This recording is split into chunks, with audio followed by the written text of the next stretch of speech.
नमस्कार, capital TV का खास शो राहुल का अग्निपथ देख रहे हैं आप। मैं हूं आपके साथ पूजा। राहुल गांधी अपने अग्निपथ पर भारत को जोड़ने के लिए करीब 4.5 महीना खूब चले, 4000 किलोमीटर की दूरी भी तय की। पर इस यात्रा का फीडबैक क्या रहा, ये जानना और समझना बेहद जरूरी है। मोटे तौर पर इस यात्रा के 3 सियासी मकसद थे। पहला कि अपना जोशो खरोश खो चुकी कांग्रेस को जमीनी स्तर पर मजबूत किया जाए। दूसरा, राहुल गांधी को पप्पू वाली इमेज से बाहर निकालकर एक गंभीर नेता के रूप में स्थापित किया जाए। और तीसरा ये कि इस भारत जोड़ो यात्रा के जरिए विपक्ष को एकजुट किया जाए, साथ ही राहुल गांधी को विपक्ष के सर्वमान्य नेता के रूप में पेश किया जाए। पर अफसोस, राहुल गांधी और कांग्रेस का ये सारा एजेंडा फेल हो गया। भारत जोड़ो यात्रा अपने मकसद को पूरा नहीं कर पाई, जिससे कांग्रेस में मातम पसरा हुआ है। कांग्रेस के भीतर काफी टेंशन है। तो अब राहुल गांधी आगे क्या करेंगे? कांग्रेस को भारत जोड़ो यात्रा से हताश और परेशान क्यों मिली? आज इसी पे चर्चा करेंगे। बातचीत के लिए मेरे साथ स्टूडियो में मौजूद हैं कैपिटल टीवी के एग्जीक्यूटिव एडिटर राजीव जी। राजीव जी, बहुत बहुत स्वागत है आपका। इतने महीने यात्रा चली, राहुल गांधी ने जी तोड़ कोशिश तो की, पर कोशिश फेल नजर आई। अब कांग्रेस को भी इस बात का एहसास हो गया है। फेल क्यों हुई है ये यात्रा? देखिए, 3 मकसद की बात आपने की है। उन तीनों मकसद में कैसे कांग्रेस और राहुल गांधी नाकाम हुई। सबसे पहले राहुल गांधी के पहले मकसद की बात करते हैं कि भारत जोड़ने के लिए वो निकले थे, और इसका मतलब था कि कांग्रेस के कार्यकर्ताओं को एक्टिवेट करना, नेताओं को जोड़ना, और कांग्रेस के अंदर जो हर स्टेट में गुटबाजी चल रही है, जब तक वो गुटबाजी खत्म न हो तब तक कार्यकर्ता कैसे एक्टिवेट होंगे। कार्यकर्ताओं में जोश तभी भरेगा जबकि उसके नेता, जिसके डायरेक्ट कंसल्ट में वो होते हैं, वो आपस में मिले जुले रहें और एकजुट होकर उन लोगों को भरोसा दिलाएं कि अब हम, यानी कि कांग्रेस, बेहतर प्रदर्शन करने जा रही है। राहुल गांधी का पहला मकसद तो फेल हो गया, क्योंकि केरल से लेकर कश्मीर तक जहां जहां वो यात्रा के लिए गए, वहां कांग्रेस के अंदर जो पहले गुटबाजी थी वो और ज्यादा बढ़कर उभरकर सामने आई। केरल में भी कांग्रेस के अंदर विद्रोह है। अगर कश्मीर में इन्होंने समापन समारोह किया और उस समापन समारोह के अंदर वो मल्लिकार्जुन खड़गे को बुलाते हैं, केसी वेणुगोपाल जैसे नेता होते हैं, उनके करीबी लोग होते हैं, लेकिन अगर उस समारोह में केरल से शशि थरूर नहीं होते हैं तो फिर इसका क्या फायदा? क्योंकि केरल में सत्ता के 2 ध्रुव बने हुए हैं कांग्रेस के अंदर। कांग्रेस के अंदर पावर टसल चल रहा है, जिसमें एक ध्रुव तो शशि थरूर के साथ है। अगर शशि थरूर भी उस मंच पर होते और राहुल गांधी ये बात कहते कि शशि थरूर कांग्रेस के लिए बेहतर करने जा रहे हैं, तो यह माना जाता कि केरल में कांग्रेस की स्थिति ठीक ठाक है। लेकिन केरल से मुस्लिम लीग के मेंबर को बुलाया जाता है, लेकिन केरल के कांग्रेस के नेता नहीं आते हैं। उसी तरीके से अलग अलग राज्यों में बात कर सकते हैं, चाहे राजस्थान हो या फिर छत्तीसगढ़ हो। छत्तीसगढ़ में ही अगर कांग्रेस 2 गुटों में बटी हुई है तो वहां बघेल की बात तो छोड़ दीजिए, क्योंकि उन्हें सीएम का पोस्ट मिला हुआ है और सीएम के पद पर रहते हुए वो राहुल गांधी के साथ रहें न रहें, ये माना जाएगा कि सोनिया और राहुल की अनुकंपा उन्हें मिली हुई है। लेकिन टीएस सिंहदेव को तो अपने मंच पर बुलाते। अगर राजस्थान में सचिन पायलट भी उनके मंच पर होते, गहलोत भी उनके मंच पर होते, दोनों के बीच जो वाक युद्ध चल रहा है वो नहीं चलता, तो कहा जाता कि जमीनी स्तर पर जो कांग्रेस के कार्यकर्ताओं को मोटिवेट करने के लिए राहुल गांधी उतरे थे, वो मकसद पूरा हो गया। लेकिन वो तो पूरी तरीके से फेल दिख रहा है। बिल्कुल। केरल में कांग्रेस के नेता पार्टी छोड़कर जा रहे हैं। तेलंगाना के 20 से ज्यादा कांग्रेसी नेता जो हैं वो भारतीय जनता पार्टी ज्वाइन कर चुके हैं। राजस्थान में बगावत की स्थिति है। छत्तीसगढ़ में पहले ही बगावत हो चुकी है।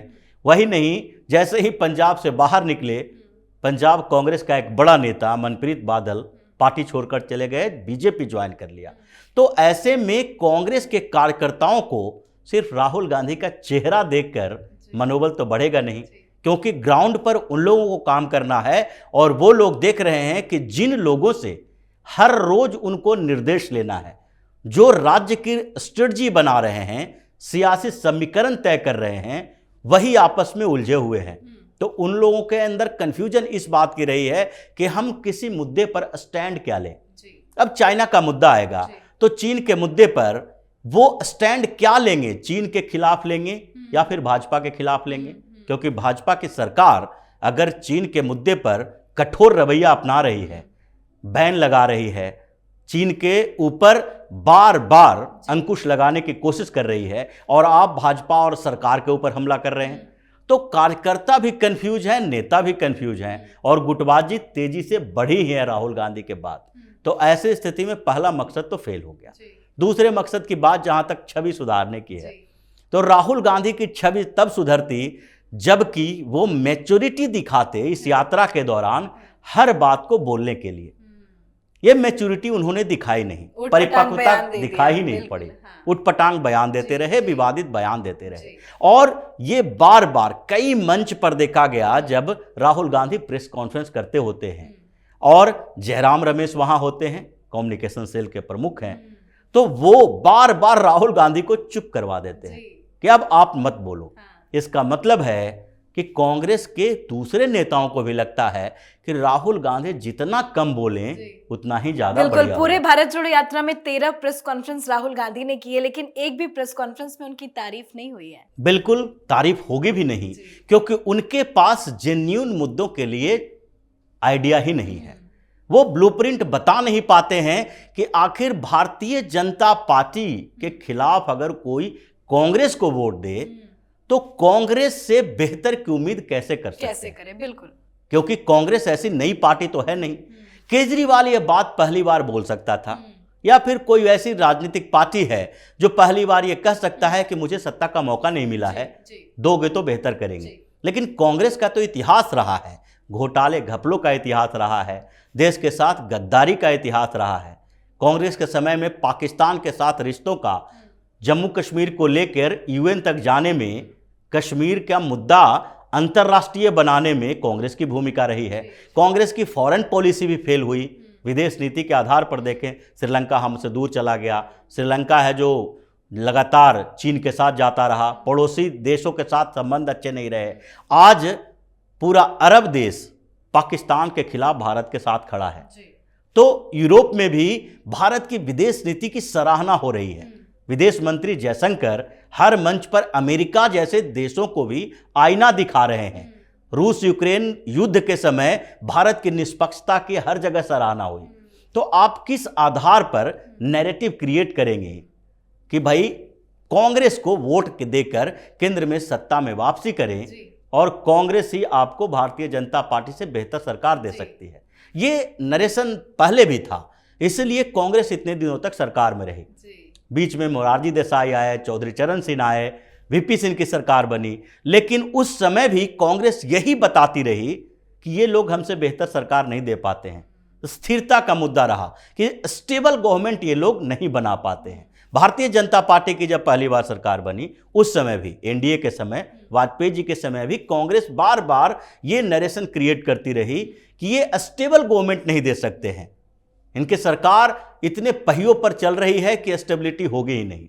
लेकिन अब यह मुद्दा भी नहीं है। अब तो भारतीय जनता पार्टी के लिए है कि यही मोदी की सरकार स्थिर सरकार दे सकती है, बेहतर सरकार दे सकती है। लेकिन यहाँ तो विपक्ष भी एकजुट नहीं है, विपक्ष तो नजर ही नहीं आया पूरी यात्रा में। बिल्कुल, यही तीसरी बात जो आपने कहा कि तीसरा मकसद ये था कि विपक्ष की तरफ से कम पीएम का उम्मीदवार बना दिया, लेकिन विपक्ष राजी नहीं हो पाया। विपक्ष राजी ही नहीं हो पाया, तो इनका तीसरा मकसद भी फेल हो गया।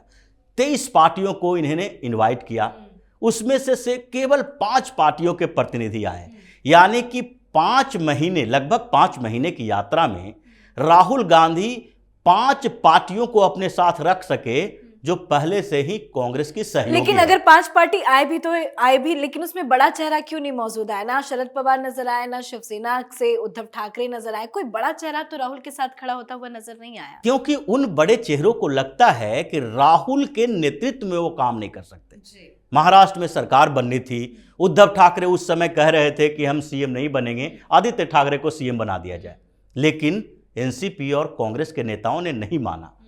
कि अगर आप नहीं बनोगे तो फिर अजीत पवार को बनाओ, क्योंकि एनसीपी का सीएम होना चाहिए।